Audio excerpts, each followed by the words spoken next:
Hər vaxtınız xeyir olsun, dəyərli izləyicilərimiz. Bugünkü qonağımız sənətin ruhunu kətan üzərində canlandıran bir rəssamdır. Gəlin bu sənətin arxasında hansı zəhmət, ilham və hisslər dayandığını birlikdə öyrənək. Səadət xanım, hər vaxtınız xeyir olsun. Salam, hər vaxtınız xeyir olsun. İlk öncə təşəkkür edirik dəvətimizi qəbul etdiyinizə görə. Gənc olsanız da gənclərə tövsiyə vermək üçün dəvətimizi qəbul etdiniz və çəkilişə razılaşdınız. Bir çox insanlar bunu etmirlər, çünki ya vaxtları olmur, ya istəkləri olmur rəsm öyrətməyə. Buna görə dərin təşəkkürümüzü bildiririk sizə. Mən təşəkkür edirəm gəldiyiniz üçün. Çox sağ olun. Deməli, ilk öncə öyrənək ki, sizdə necə oldu ki, bu həvəs yarandı? Niyə məhz bu sənəti seçdiniz? Əslində mən xüsusi olaraq bu sənətə gəlməmişəm. Çox təsadüfi olub. Mənim marağım jurnalistikaya idi. Sadəcə olaraq bəzi səbəblər oldu. Mən məktəbdən çıxmalı oldum və ona görə də yarım saxladım təhsilimi. Jurnalistikaya yönələ bilmədiyim üçün sənədlərimi verdim bir kollecə. Şans əsəri, yəni balım yaxşı olduğu üçün qəbul oldum, heç düşünmürdüm. Orada ixtisasım tamam fərqli idi. Bir müddət keçdi. Rəhbər dəyişdi bizdə orada kollecdə və qabiliyyəti olan tələbələri yığmağa başladılar. Xüsusi bir qrup yaratdılar, moda dizayn üzrə bir qrup. Orada bir xanım çıxdı qarşıma, yəni müəllimə idi orada. Mənim qabiliyyətimə baxdı. Dedi ki, bəs Səadət, işlərin çox yaxşıdır. Gəl yönəl mənim bir yerdə kursum var. Kömək elə mənə, həm öyrən, həm öyrət. Mən də fikirləşdim ki, əslində yaxşı bir təklifdir. Zaten istədiyim bir sahəyə yönələ bilmirəm, maraqlı olar. Amma yenə də ağlıma gəlmir ki, mən sırf rəssam kimi fəaliyyət göstərərəm. Heç ağlım ucundan keçmir. Səadət xanım, ilk çəkdiyiniz rəsmi xatırlayırsınız? Nə çəkmişdiniz? İlk çəkdiyim rəsm çoxdan idi, yəni yaşım onda çox az idi. Ceyran şəkli çəkmişdim və o qəzetə verilmişdi, heç gözləmirdim. Yəni yadımda qalıb ki, onu çox bəyənmişdilər. Sabala qəzeti var idi, səhv eləmirəmsə o vaxtı. Orada çap olunmuşdu, biraz həvəslənmişdim. İlk rəsm əsəriniz qəzetə Bəli, tamamlanmışdı, yəni normal indi çöp adam falan yox, amma ki normal şəkil kimi mən ceyran çəkmişdim. Yadımdadır ki, özdə onu oturub, o vaxtda pastel boyalar var idi, uşaqlara çox istifadə elədiyi boyalar idi. Milky deyirdik biz onda. Onlardan istifadə eləmişdim, təzə almışdım, belə həvəslə çəkmişdim. Ona görə yadımda qalıb. Ümumiyyətlə, rəsm əsərlərinin mənalarını necə bir insan, rəssam olmayan bir insan anlaya bilər? Bəzi əsərlərə baxırıq, misal üçün burada bəziləri var, xanımdır, başa düşürük, amma onun arxa planında nəsə var yəqin ki, məhz onun yanında. Nədir onlar elə? Apelsindir, nə? Hə, portaqal çəkmişəm. Portaqal çəkmişsiniz. Yəni, onun da bir mənası varmı? Yoxsa elə biz necə görürüksə, misal üçün mən rəssam deyiləm və biraz anlayışım yoxdur da rəssamlıqda, amma çox sevirəm. Onu necə oxumaq olar? Yəni, tamaşaçılarımız da bu sənəti seçmək istəməyən, amma marağı olan tamaşaçılarımız da ola bilər. Necə oxusunlar ki, bu rəsm nə deyir bizə?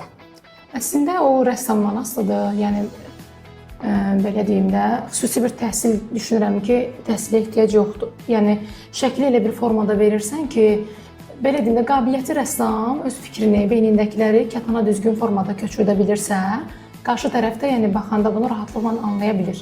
Təbii ki, bu indi mövzu bir ara var idi, götürüb kraskanı prosta çırpırdılar. Neçə günə satılır falan bu.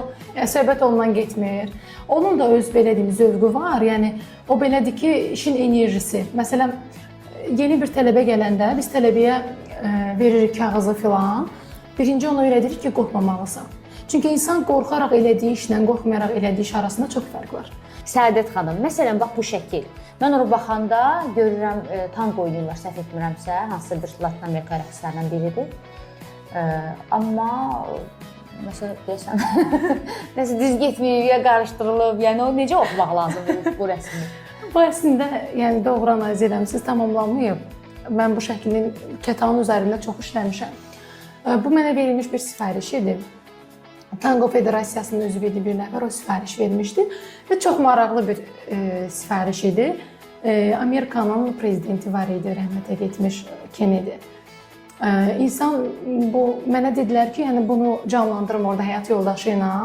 Elə bir ki, tam sizin verdiyiniz suala uyğun bir mövzudur ki, mənə bildirdilər ki, bəs burada istəyirəm ki, öldüyü saat öldürən adam və həmin küçə, bu əslində həmin küçə idi. Təəssüflər olsun ki, mən bunu qaralamışam, artıq görmürsünüz.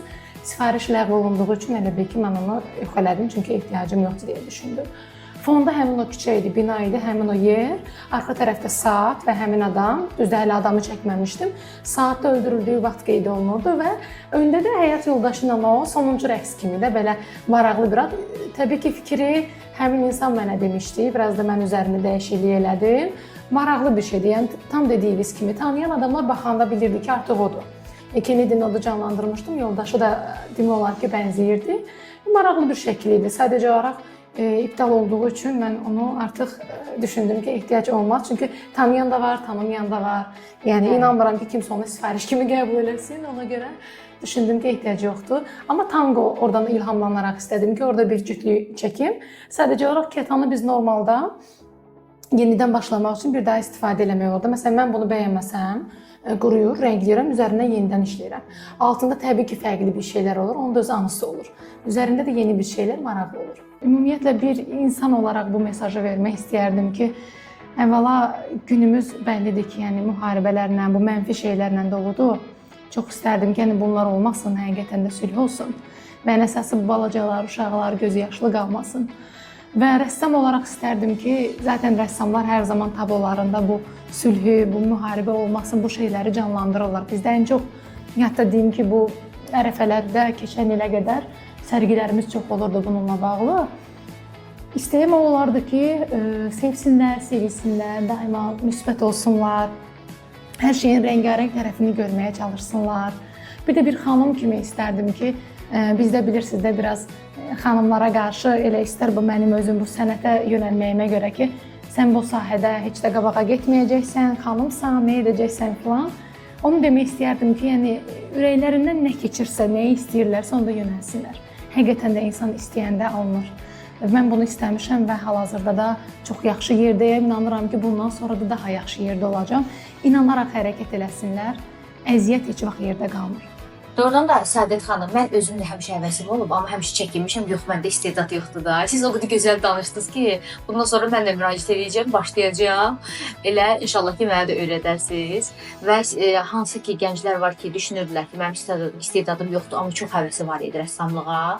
Bəlkə də sizin sayənizdə bu peşəni seçəcəklər, başlayacaqlar elə günün sabahdan rəssam kimi fəaliyyət göstərməyə. Xoş olar, həqiqətən buyurun, gəlin, nə zaman istəsəz qapımız üzünüzə açıqdır.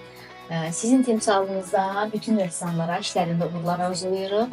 Dəyərli izləyicilərimiz, siz də hansı peşəni öyrənmək istəyirsinizsə, növbəti verilişlərimizdə rəylərdən mütləq bizə yazın.